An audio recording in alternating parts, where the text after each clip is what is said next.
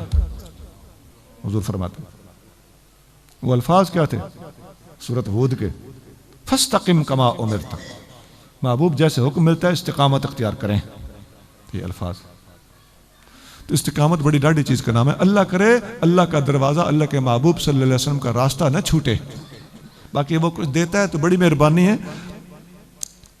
غلام کا کیا کام ہے، منگتے کا کیا بس ہے کہ اللہ کی طرف سے عطا ہو اور وہ نہیں کر کے چھنڈ چھوڑے. نہیں، یہ نہیں. ہم تو حاضر، ہم کمزور ہیں، ضرور عطا ہو بے شک، لیکن اگر خدا نخواستہ کو اس قسم کا موڑ آتا ہے کہ اللہ کی طرف سے جلال آتا ہے کہ تیرے لیے جہنم لکھ دی گئی ہے، تو پھر بھی نماز روزہ شریعت کے پابندی در مصطفیٰ نہ چھوٹے. یہ استقامت. حدیث شریف میں آتا ہے، یہ بھی بخاری شریف میں حدیث، ایوب علیہ السلام ایک دفعہ غسل فرما رہے تھے. آپ واش روم میں غسل فرما رہے ہیں، باتھ روم میں، تو اوپر سے سونے کی ٹڈیاں جو ہوتی ہیں نا، جراد، جو ٹڈی، وہ جو ایک فصلوں کو کھاتی ہے ٹڈی، وہ گھوڑے آر ہوتی ہے، وہ ٹڈیاں گرنا شروع ہو گئیں. وہ سونے کی بنی ہوئی تھی. تو آپ نے کپڑا لے کے پکڑ کے اس میں ڈالنی شروع کر دی. بخاری شریف میں حدیث. اللہ نے وہی فرمایا، اللہ کے نبی تھے، اے میرے پیارے ایوب، آپ کو میں نے رزق تھوڑا دیا ہوا ہے کہ آپ ان کے پیچھے پڑ گئے. آپ نے عرض کے باری تعالیٰ، میں سب سمجھ رہا ہوں کہ آپ نے مجھے بڑا کچھ دیا، میں ان کی محتاجی کوئی نہیں ہے، لیکن برکت آپ کی طرف سے آئے تو میں اسے چھوڑوں کیسے؟ اس لیے میں آپ کی عطا سمیٹ رہا ہوں، لوڈ چھوڑ مجھے ان کی کوئی نہیں. اس حدیث کا تعلق وہ جو پہلے میں نے بتایا مکا وغیرہ، اس میں ہمارے لیے یہ سبق ہے. تو جتنا ملا ہوا ہے اس پہ میں راضی ہوں، لیکن آپ مزید دے رہے ہیں، میں نے مانگا تو نہیں نا، آپ نے خود دیا ہے، آپ کی عطا کو میں رد کیسے کروں؟ یہ بھی تو ادب کے خلاف ہے. تو جواب درست تھا. یہ میں نے ایک بات بتائی ہے، ارد بدون، اور بہت باتیں ہیں، ایک بات اور سنا دیتا. قلائد الجواہر آپ کے احلات کی کتاب ہے، اس میں ایک بات لکھی ہے. آپ رضی اللہ تعالیٰ عنہ فرماتے ہیں کہ لا یجوز لشیخ ان یجلس علی سجادۃ النہایت، کسی پیر کے لیے جائز نہیں ہے کہ وہ پیری مریدی کے مسند پر اور سجادے پر جا کر بیٹھ جائے.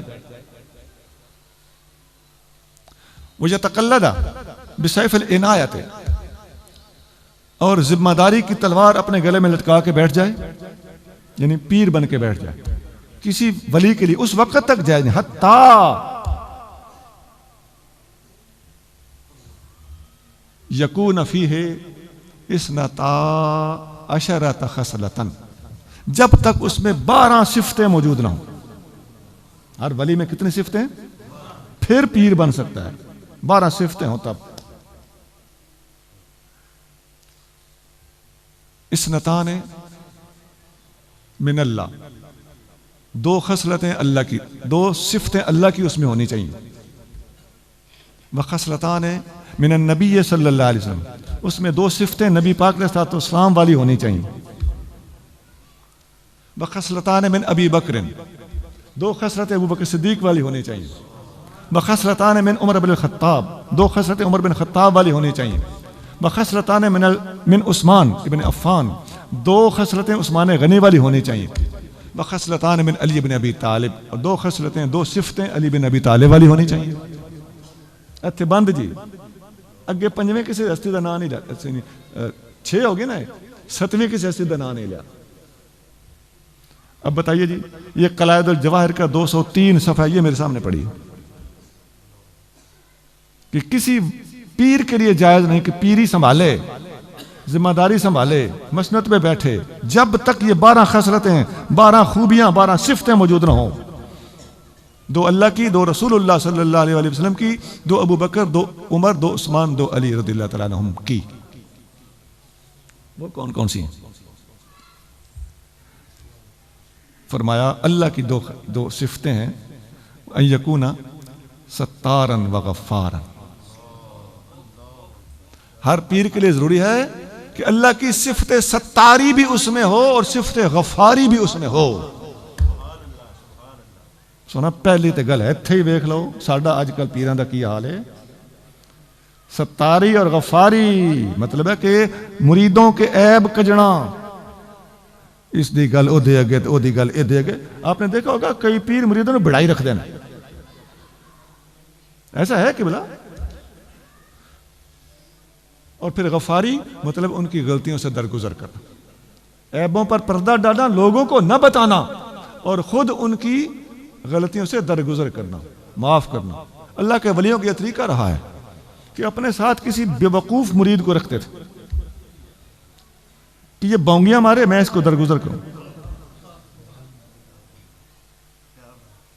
تاکہ نفس مرے پستا رہے. پھر نبی کریم صلی اللہ علیہ وسلم کی بھی 2 صفتیں ہونی چاہیے. وہ کون کون سی صفتیں ہونی چاہیے؟ آپ نے فرمایا ان یکون شفیقا رفیقا، شفیق ہو اور رفیق ہو. شفیق مانا شفقت کرنے والا اور رفیق کا مانا ہوتا ہے رفق اور نرمی کرنے والا. یہ ملتی جلتی ہیں آپس میں. ستار اور غفار بھی ملتی جلتی ہیں، شفیق اور رفیق بھی ملتی جلتی ہیں. شفیق شفقت. اقبال نے کیا شعر لکھا ہے؟ نگاہ بلند سخن دل نواز جاں پر سوز، یہی ہے رخت سفر میرے کارواں کے لیے. سخن دل نواز ہونا چاہیے، زبان میں مٹھاس ہونی چاہیے، شفیق ہونا چاہیے، مہربان ہونا چاہیے. اللہ تعالیٰ قرآن شریف میں فرماتا ہے اے میرے محبوب، اللہ کا یہ کرم ہے کہ فبما رحمت من اللہ لنت لہم، اللہ کی رحمت ہے کہ آپ ان کے لیے نرم ہیں. وَلَوْ كُنْتَ فَظًّا غَلِيظَ الْقَلْبِ، اگر آپ سخت طبیعت والے ہوتے لَانْفَضُّوا مِنْ حَوْلِكَ، یہ لوگ آپ کے ارد گرد سے اٹھ کے چلے جاتے. تو پیر کے لیے نرم دل، مہربان، شفیق اور ہمدرد ہونا ضروری ہے، دکھ درد بانٹنے والا ہونا ضروری. اور 2 خصلتیں ابوبکر صدیق کی، فرمایا یکون صادقا متصدقا، سچ بولتا ہو اور لوگ بھی اسے سچا مانتے ہوں، کہ کوڑ نہیں مارتا، او دی گل ہے تو پھر ٹھیک ہی ہونی.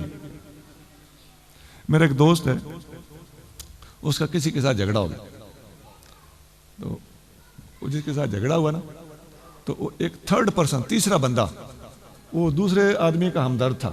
کہنے لگا جی وہ فلانا جڑا نا میرے چاچا جی نال پڑیا ہے تو وہ بڑا غلط کیتا ہے اس نے. تو وہ اس کا ایک پاس ایک اور آدمی تھا، اس نے کہا یار یہ فلانا بندہ تیرے چاچے نال پڑیا ہے؟ انہیں کہا ہاں. انہیں بڑا غلط کیتا ہے؟ انہیں کہا جی وہ پڑیا نا تو پھر ٹھیک ہی ہونا ہے. اس بندے نے میں جاننا، وہ بندہ انج غلطی نہیں کرتا، کسی نال ظلم زیادتی نہیں کرتا. تو مطلب اس کی غیر موجودگی میں اس کا وہ دوسرا بندہ دفاع کرے کہ جی اس آخیا تو پھر ٹھیک ہے. صادق بھی ہو، سچ بولتا ہو، یکڑ نہ مارتا ہو. پیر سچ بولے گا تو کشف ٹھیک ہوگا. خدا کی قسم یہ بڑا پکا اصول ہے. الہام اسی کو ہوتا ہے جس کی زبان پہ سچ ہوتا ہے، اس کو خواب سچا آئے گا، اس کا کشف ٹھیک ہوگا، اس کا الہام ٹھیک ہوگا. اگر ہر وقت جھوٹ بولنے والے بندے کو سوال ہی پیدا نہیں ہوتا کہ کشف قبور ہو جائے، اسے کوئی اور کشف ہو جائے، کوئی سگنل آ جائے، اس کو نہیں آئے گا. آئے گا تو ڈیٹیکٹ نہیں کر سکے گا، سمجھ نہیں سکے گا. تو خود بھی سچ بولتا ہو اور لوگ مانتے ہوں کہ سچا تو ہے، جھوٹ بولنے کا عادی نہیں. اور وہ جو اما من عمر، وہ جو عمر فاروق والی 2 خصلتیں ہیں، ان یکون آمرن و ناہن، بلکہ امارن و نہاءن، بہت زیادہ نیکی کا حکم دینے والا ہو اور برائی سے روکنے والا. یہ فاروق اعظم کی خصلت ہے. یہ نیکی کا حکم دینا اور برائی سے روکنا، یہ نبی کریم صلی اللہ علیہ وسلم کی اعلیٰ ترین نعمت ہے. نبینا العامر الناہی فلا احد ابر فی قول لا منہ ولا ناہمی. ہمارے نبی کریم صلی اللہ علیہ وسلم حکم دینے والے ہیں، برائی سے روکنے والے ہیں، اور آپ سے بڑھ کر یہ کام کرنا کسی کو نہیں آتا. تو فاروق اعظم کی یہ 2 خصلتیں بیان فرمائی. یہاں آپ کو میں کنفلکٹ ذرا واضح کر دوں. بظاہر ادھر ہم کہہ کے آئے ہیں کہ نبی کریم صلی اللہ علیہ وسلم شفیق تھے، یا ان والی خصلت ہونی چاہیے کہ بندہ شفیق ہو اور رفیق ہو، نرمی والا ہو. اور ادھر فرمایا جا رہا ہے کہ نیکی کا حکم دے اور برائی سے روکے. تو نرمی اور شفقت کا تعلق ان باتوں سے ایسے نہیں ہوتا کہ نرمی اور شفقت کی وجہ سے اس کو برائی بھی کرنے دو اور اچھائی نہیں کرتا تو بھی اس کو نہ سمجھاؤ. یہ نرمی اور شفقت نہیں ہے. یہ دونوں باتوں کا آپس میں تضاد نہیں ہے. نبی پاک علیہ السلام شفیق اور رفیق ہیں، لیکن جب ایسی بات ہو جہاں حضور صلی اللہ علیہ وسلم کا بولنا بنتا ہو، آپ نرمی اور شفقت کے باوجود ایسے بندے کو ٹوک دیتے. تو غلط کو سمجھانا بھی نرمی اور شفقت ہے. یہ بھی رحمت کا ایک طریقہ ہے کہ جہنم میں نہ جائے. میں اس کو راستہ سیدھا ابھی بتا دوں. اسی طرح آگے حضرت عثمان غنی رضی اللہ تعالیٰ عنہ کے بارے میں فرمایا کہ وہ بندہ جو ہے وہ اللہ کی راہ میں خرچ کرنے والا ہو اور رات کو قیام کرنے والا ہو. ان یکون طعاما وقائم اللیل والناس نیام. بندہ طعاما للطعام، کھانا کھلانے والا ہو، سخاوت کرنے والا بندہ ہو اور رات کو جاگنے والا بندہ ہو. عثمان غنی سخاوت کرتے تھے اور رات کا قیام ان کا زیادہ مشہور ہے.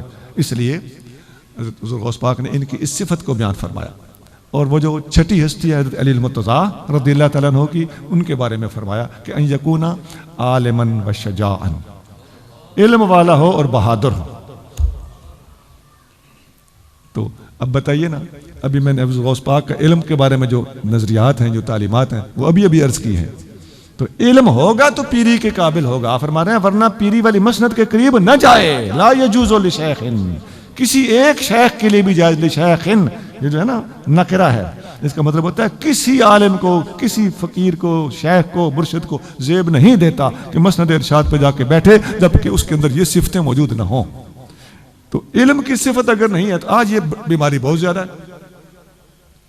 تو علم سے روکا تک جا رہا ہے بعض استانوں سے. علم کی کوئی لوڑ نہیں ہے. آپ دیکھ لینا، جو بھی علم سے روک رہا ہے آزما لینا، وہ خود عالم نہیں ہوگا اس لیے روک رہا ہے کہ کوئی مرید منوا کے ٹوک نہ سکتے. تاکہ میں جو غلطیاں کر رہا ہوں، جو ناجائز باتیں سکھا رہا ہوں، جو جہالتیں پھیلا رہا ہوں، ان پر مجھے گرفت کرنے والا کوئی مریدوں میں سے ہی اٹھ کے کھڑا نہ ہو جائے. ایسا آپ دیکھتے ہیں کہ ایسے پیر جب ایسی حرکتیں کرتے ہیں تو ان کے مرید، ان کے خلفاء ان کو چھوڑ جاتے ہیں. کیوں؟ قرآن و سنت کے خلاف، اجماع امت کے خلاف، جمہور امت مصطفیٰ صلی اللہ علیہ وسلم کے خلاف. جب کوئی عقیدہ بیان کرے گا، کوئی نظریہ بیان کرے گا، کوئی اپنا طریقہ رائج کرے گا، تو ظاہر ہے جس نے قرآن و سنت پڑھا ہوا ہے، جس کو پتا ہے کہ میں نے مصطفیٰ کی غلامی کا پٹا گردن میں ڈالا ہوا ہے، اس بندے کے ساتھ میں نے انہی کی خاطر تعلق جوڑا تھا، جو ان کی رنج سے ہٹا ہے تو اس کو چھوڑ دینا واجب ہے. حضور کو چھوڑنا بالکل جائز نہیں ہے.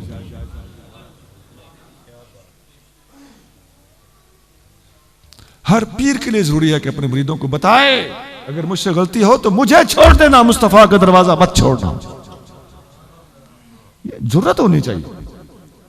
یہ حضور کے ساتھ وفا کا تقاضا ہے.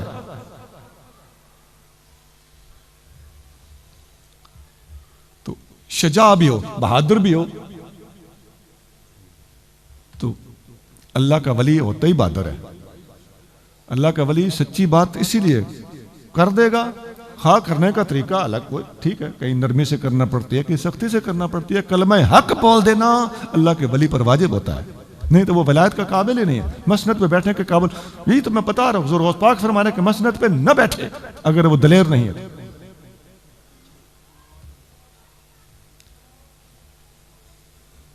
لیکن دلیری کا یہ مطلب نہیں کہ آئے گئے انہوں پنجی رکھے، آئیاں انیائیاں منہ کڈی رکھے، جائز ناجائز اول فول بولتا رہے. خدا نہ خواستہ ایسی بات نہیں. جہاں بولنا بنتا ہے وہاں ضرور بولے، اور خواہ مخواہ بات بات پہ ٹانگ اڑا کے بیٹھ جانا یہ دلیری نہیں ہے، یہ نادانی، یہ حکمت عملی کے خلاف. آپ دیکھتے ہیں نیٹ پہ بڑے وہ آ رہے ہوتے ہیں، ہر بات کا جواب دینا آپ پر لازم نہیں ہے. کئی فتنے اٹھتے ہیں نیٹ پر. سونا یاد رکھیے، نیٹ پہ جیسے بات آئی آپ کالے پہ جاتے ہیں، سوڑے پہ جاتے ہیں، یار میں جواب، یعنی ہمارا ذہن یہ ہوتا ہے کہ میں بولوں گا تو مسئلہ حل ہوگا. یہ غلط فہمی، یہ تکبر ہے کہ بلا یہ مہینہ 2 مہینے ٹھہر جائیں، یہ اونٹ خود بخود کسی کروٹ بیٹھنے والا ہے، آٹومیٹک یہ مسئلہ حل ہو جانا ہے. دور اندیش بنے. آپ نے دیکھا نہیں ایسا کئی دفعہ ہوا ہے نا، 3 4 6 مہینے کے بعد گاہ بل آئی گئی ہو جاندی ہے، کسی نے یاد ہی نہیں ہوندی. اس وقت تساں دی کھپ پائی سی وہ گئی گھرل مرل ہو گئی. اب شاید شرمندہ ہو رہے ہوگی، یار اس وقت کی میں مار بیٹھا. ایسا ہوتا ہے کہ نہیں؟ تو ذرا کنٹرول سے کام لینے کے اللہ توفیق عطا فرمائے. اگلے وقتوں میں علماء کرام، میں ابھی حضرت کو بتا رہا تھا، سنن دارمی میں اس قسم کے بہت سارے اقوال موجود ہیں کہ علماء میں سے ایک کے پاس سوال آتا تھا تو وہ آگے بھیج دیتے تھے، اس سے پوچھو، وہ آگے بھیج دیتے تھے، وہ آگے بھیج دیتے، چلتے چلتے پہلے عالم کے پاس مسئلہ پھر پہنچ جاتا تھا. جواب دینے سے اتنا گریز کرتے تھے. آسان جواب ہے وہ دے دیں، لیکن تھوڑا سا مشکل ہے، ٹپیکل ہے، کریٹیکل ہے، کمپلیکیٹڈ ہے، تو اس کو آپ مہربانی کریں، آپ اظہار خیال نہ کریں. آپ کو پتہ ہے دور کون سا جا رہا ہے، اوپر سے کمنٹس آنا شروع ہو جائیں گے، وہی یا ماشاءاللہ یا لا حول ولا قوت. تو آپ کیوں اپنے آپ کو پیش کرتے ہیں ٹارگٹ بننے کے لیے؟ تو اس کا بہتر طریقہ یہ ہے کہ آپ تھوڑا ہاتھ ہولہ رکھیں. یہ ایک تکبر ہوتا ہے ہمارے جو اندر ہوتا ہے، ہم سمجھتے ہیں کہ میں نے بولنا ہے تو مسئلہ حل ہونا ہے، تو اس وقت ہمیں یہ اکھر آ جاتی ہے اور ہم کچھ نہ کچھ اس وقت بول دیتے ہیں.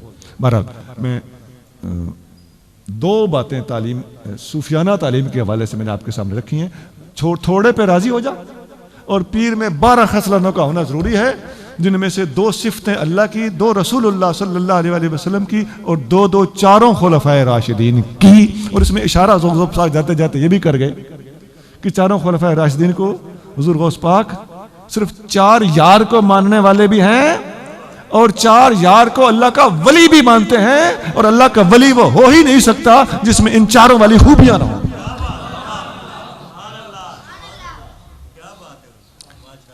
میں نے جتنی گزارشات پیش کی ہیں، پہلے میں نے حضور غوث پاک کا زمانہ، سلسلہ، نسب بیان کیا، پھر میں نے آپ کی تعلیمات کے حوالے سے 3 چیزیں بیان کی. نمبر 1 آپ کے عقائد، نمبر 2 آپ کا علم پر زور دینا، علم ظاہر پر، اور نمبر 3 آپ کی صوفیانہ تعلیمات. سبحان ربک رب العزت عما یصفون وسلام علی المرسلین والحمد للہ رب العالمین.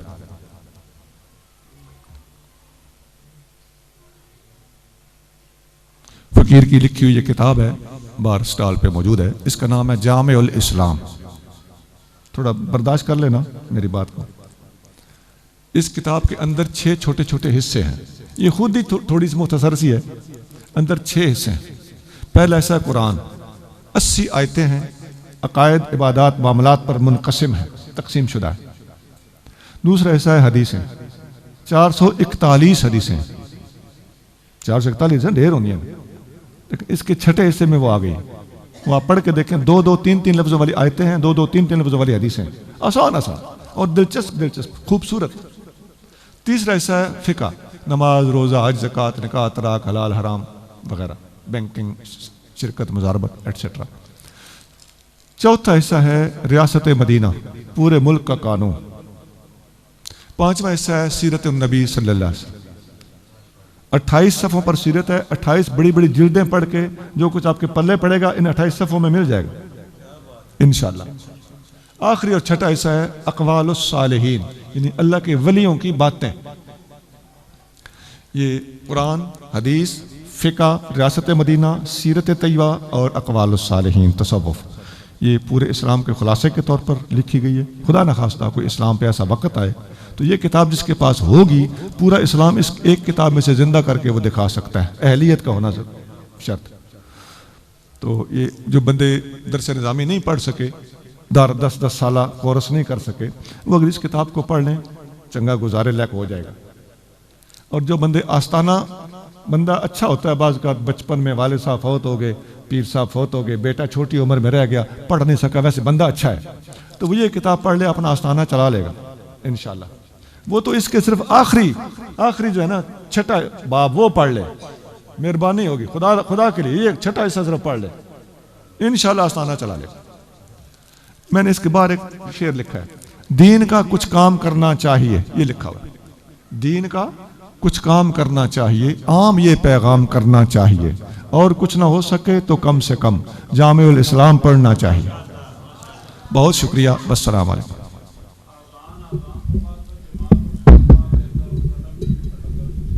گرامی قدر سامعین،